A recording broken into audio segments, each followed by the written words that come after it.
The man came across a stray dog during the race. He offered it a meatball. The dog was painfully thin. It was very wary of humans, but it still accepted the small kindness. After Mike finished resting, he continued the adventure race with his team. When he learned they were behind, the leaders, they decided to take a shortcut to catch up. But halfway through, they found that it was a cliff not shown on the map. They had no choice.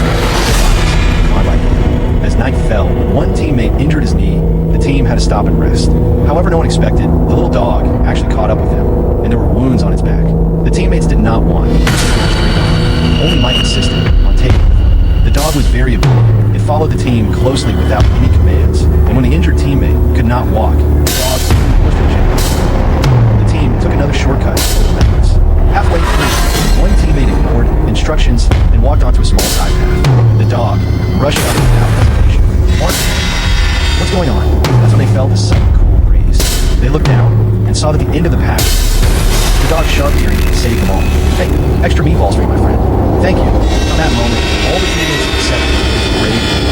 They could not imagine how such a small dog had managed to follow them small and never begged them. Just like a son. So Mike looked it up. In fact, Arthur had a movable line. Stray dog's face, danger every day, but one meatball, they believed. Finally, the race was reached at last. The instructor reminded Mike that he had only carried him, and that taking Arthur they would be safe. Other teams had already set off. I gotta say goodbye. This was their final race. Say goodbye. They had to be however, the dog no one expected Arthur jumped into the water to fall. Mike started something.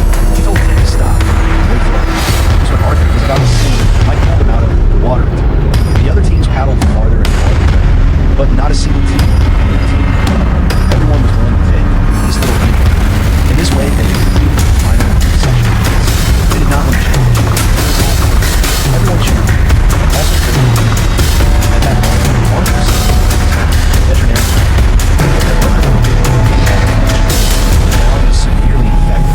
It might only have a few days left. I don't want you to hurt anymore. You gotta tell me you want me to let you go. I'm gonna get... Mike refused to give up. He brought Arthur back to the United States for treatment. Fortunately, Arthur survived the most dangerous stage and recovered. So did you fall in love with this little one too?